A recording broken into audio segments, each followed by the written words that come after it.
A very good afternoon, ladies and gentlemen. Happy New Year. Happy 2021. I'm very excited to have a new series, a new guest for the 10th career conversation on maximizing career guidance and career development. This is the theme for the IAVG conference in 2021. And today we have a very esteemed guest, Ms. Anjana from Sri Lanka, very close to Pakistan. And welcome, Ms. Anjana, to the show. Thank you very much, and thank you very much for hosting me and organizing this. I very much appreciate it. I recently came to know that you have won an social entrepreneurship award for your career development efforts in Sri Lanka. So first of all, congratulations on your much deserved award. How did you start this career guidance movement in Sri Lanka, and what was your inspiration to develop this social entrepreneurship idea of igniting life in Sri Lanka? Right. Thank you again for inviting me, and it's a great question.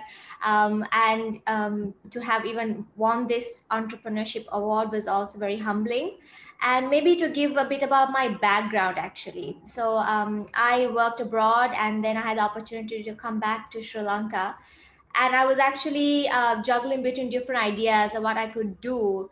And something that really struck me was the high youth unemployment in Sri Lanka. And conversely, on the other side, the employers were like, look, we have jobs, we just can't find the right people with the right skills. And this was a very interesting situation to me, because on one side you have the people that say they don't have jobs, and then on the other side you have the employers say, I have it. And so I was investigating this, and I thought, like, what could be a potential solution for it.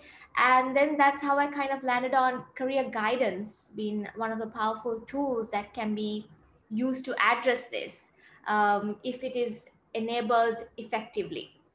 And so it was in this process that I actually sort of stumbled upon this social entrepreneurship journey. And so my research and, making connections and talking to other career practitioners, and I also investigated what other countries are doing. And so what I looked into is how I could modernize what was currently available in Sri Lanka and bring technology into the picture, because we do have a certain standard, but it is very, how may I say it, outdated in a sense to meet the challenges. So that's how I actually launched into this whole arena in trying to make a solution for this issue that I found. Wonderful. As you know that the IAVG theme for this coming year is maximizing career guidance and career development. In your own humble experience in Sri Lanka, what types of strategies have you taken as a social entrepreneur that has done a lot of work on impact? So what advice will you give to career guidance professionals, practitioners, scholars, and people that work in career services to amplify our profession? Right. I think that's a very pertinent question as well, because I know there's a lot of work that career practitioners do, but they're often overlooked because they're not valued, because the concept of career guidance is not valued, because this is something that is traditionally, especially in South Asian countries, given free by parents, teachers, uncles, and aunties. So when you try to put a value for it, it's something, a new concept for people. So I think one thing that we all have to look at it is how we can do this more innovatively, because especially in this information age, everything is so rapid. And one thing I found is when I talk to students, they want a quick solution. They don't want to engage with a career advisor for like a couple of weeks. They just want you to meet one time and you solve my issue. So they have very different expectations. And I think so we also need to adapt and adopt different ways to do this, because time old methods that might have worked before are now being challenged. So which is why I'm looking at technology very actively as well. So what I would say is be innovative, and at the same time, similar to what you're doing, to be vocal about what we are doing. Because when we are silent and when we are in doing our activity in a very secluded way, what happens is people don't know about this, and when they don't know about it, they don't approach it and they don't use it. And in today's world of work, because there's so many new careers, there's so many different paths appearing. We really need to empower career practitioners and give them the place to, engage, especially with youth, on how to move forward. And not even youth, because what I find is we have a lot of older generations who are working as well, and they sometimes feel left out at the speed that things are changing. So they also need some guidance on how to reskill and how to be relevant. Excellent. You talked a lot about technology. So, what types of technology tools would you recommend for us to have a meaningful dialogue with the youth and with the parents as well? As you said, and I know Pakistan is very similar to Sri Lanka as well. That they, as compared to the Western countries, where career guidance is more of a policy, especially in Scandinavian countries and in Mm. South Korea. So, what types of steps can we take to ensure that career guidance is part of policy in South Asia? I think that point about policy is important, because we need to move from career guidance being a nice to have to a must have, and that really must come from the state level, where people are very adamant and make this a mandatory thing. And one of the challenges I faced actually is because, like I said, it's there, but people are still using very paper based mechanisms, and that introduces a lot of challenges, because if you're using paper based mechanisms, your outreach is very limited, and that also means you can't collaborate with different entities across the country. So in technology, one thing I want to do is make updated information readily available. Because one thing I find in Sri Lanka is, if someone is in the north is giving career advice and someone in the south is giving career advice, they're saying two different things, because they don't have the right information or the right forecasting information about the labor market to advise someone. So one thing is to make this sort of information readily available through technology. Then the other thing is to use technology but localize it, because there are a lot of tools actually, but they're in English. And what happens is, when you go out to the community and you try to get people involved and get used to use this, they don't really relate to that. So what I found is, we localize it to the local languages, and then suddenly there's like, oh wow, I would like to use this, and I see the benefit of it. So that's another tool that we used. So from psychometric assessments to giving careers information, all of this can be combined with technology, and that's something that I've been implementing.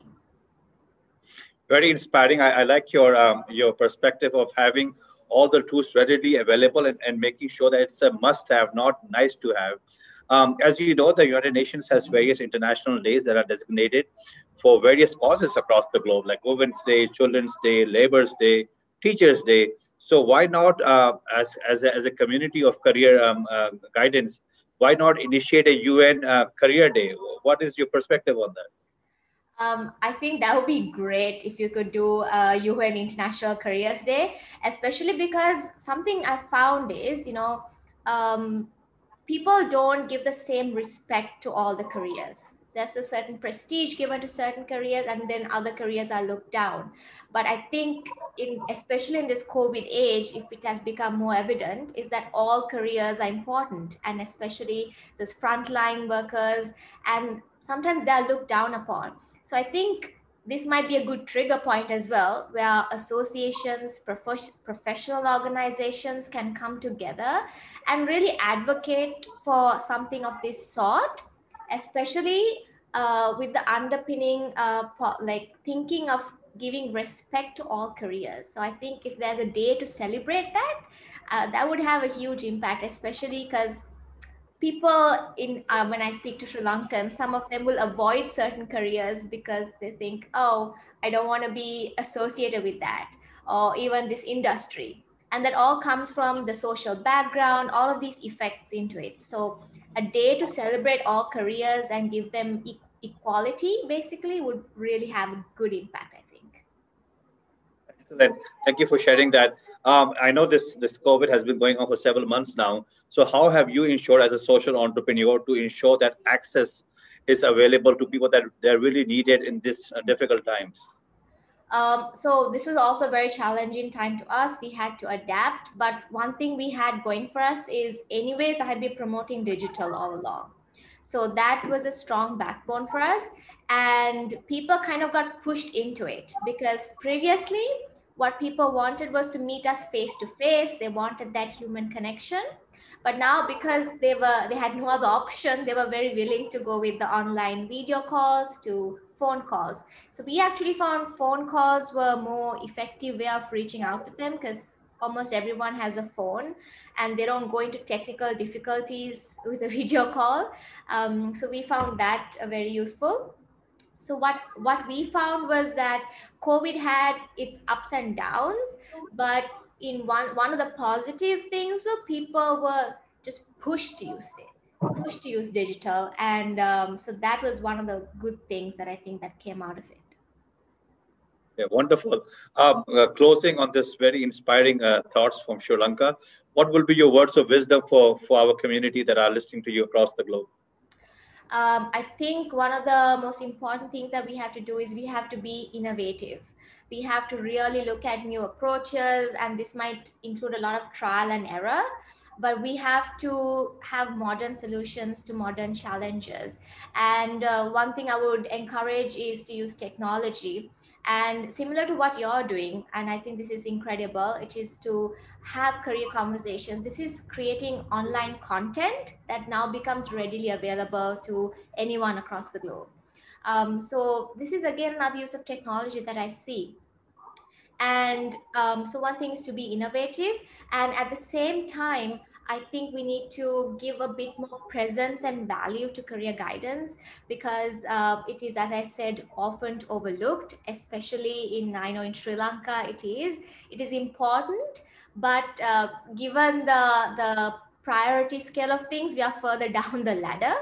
But I think we need to get a push up there, and that comes with the collective work where we work with different stakeholders, from governments to policymakers to employers, and also even media, I think. Media also plays a big part. So if we can get media to, run things from like career education episodes to different things that really captures people and makes them see, okay, this is an important thing that I would like to have. So that's something I would encourage with our community, is to be a bit more vocal and try to make a digital footprint out there. Wonderful. Thank you so much for sharing your insights. It was wonderful to talk to you and to learn about your valuable perspective from Sri Lanka. And as you wisely said, not only it's important to be visible, but to be digitally available as well. And so thank you once again for sharing your valuable insights. For the viewers, we will be having our new guests every very soon. Thank you once again for joining in and for subscribing to my YouTube channel. Stay blessed.